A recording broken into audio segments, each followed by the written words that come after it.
We begin tonight with Decision 2010. It is primary night in Pennsylvania, in Arkansas, in Kentucky, and in Oregon.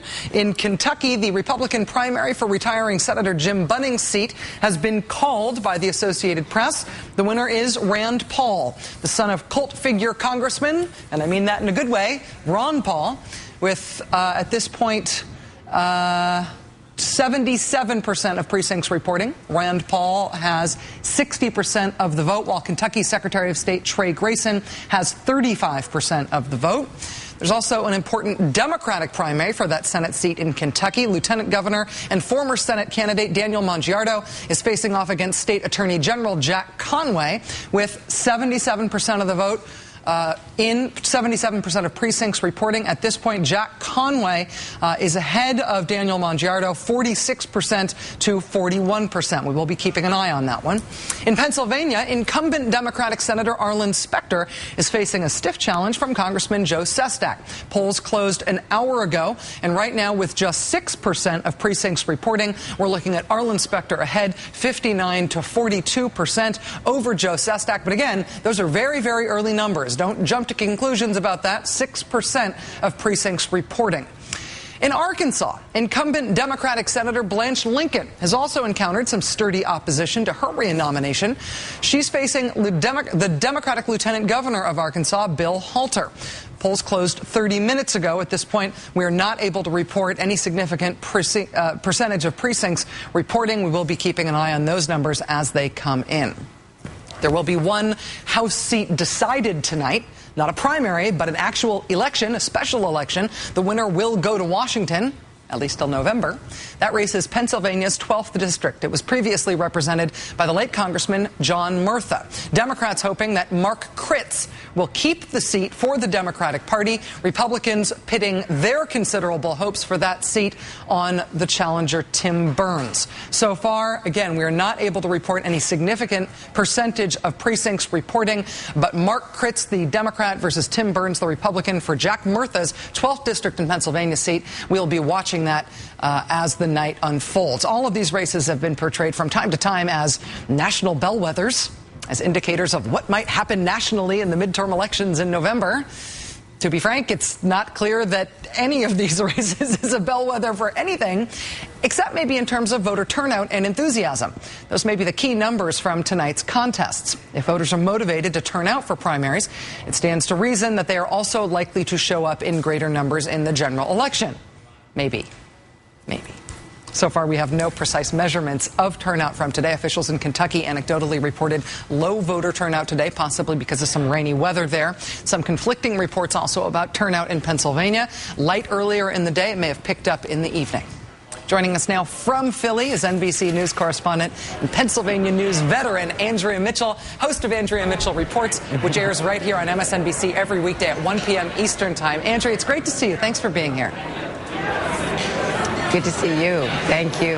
I know it looks like a very close election, Rachel. Yeah, and I know you spoke with both Senator Specter and Congressman Sestak during your show today. It was riveting. Which one seemed more confident to you? Which one do you think has reason to be confident about their get out the vote effort and the enthusiasm of their voters? I think neither. That's the ugly fact of this election. Both were very nervous, and I've known them both for quite a while. Specter, obviously, a lot longer than Joe Sestak, but I covered him pretty intensively when he was first running for Congress and was supporting Hillary Clinton in the race against Barack Obama. And they're both very, very nervous because, first of all, Specter has all of the advantages of the Democratic Party, the White House, the governor, the mayor, the labor unions, the whole city organization here in Philadelphia. Every ballot has his name on it. That said, he's a new Democrat. He's actually an old Democrat. He was a Democrat until 1966, but now he is, in fact, a new Democrat as of last year. Converted, switched, whatever you want to call it.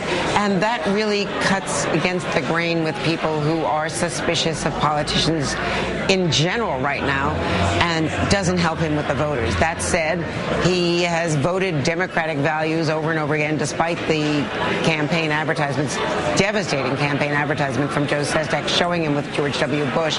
If you really look at his record, he has voted for Pennsylvania. The governor has said over and over again, and if you look at the numbers, it's true.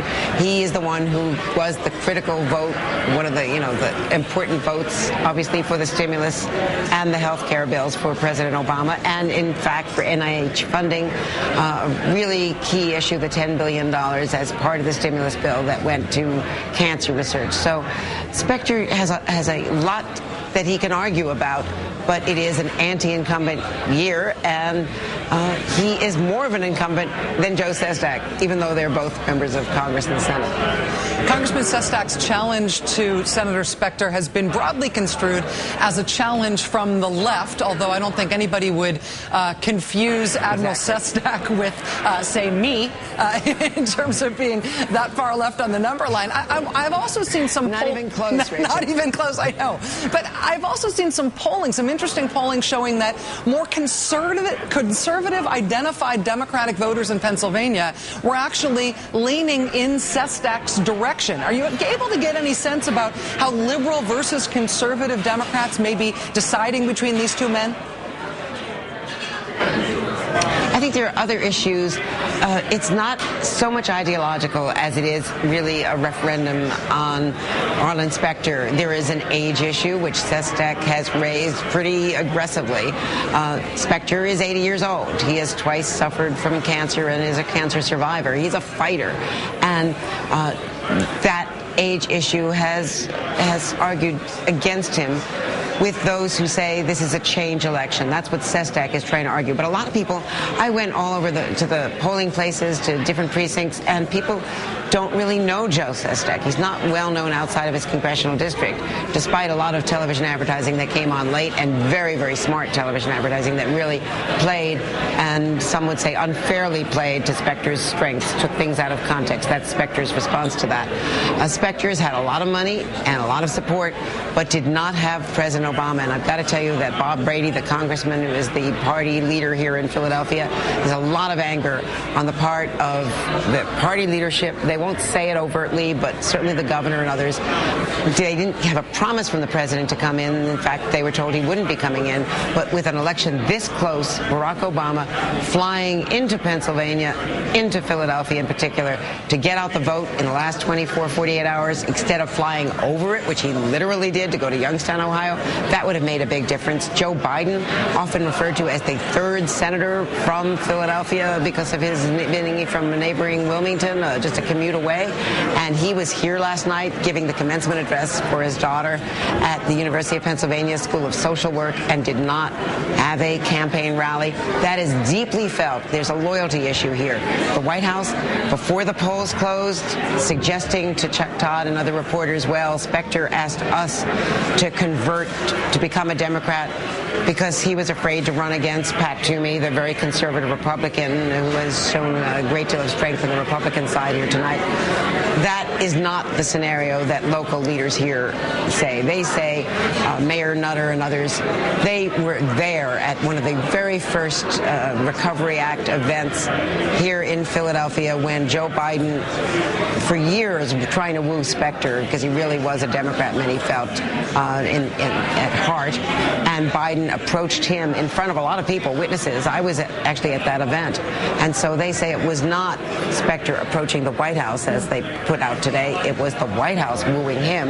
And they think it's a matter of loyalty and that he's really been disserved by the president here.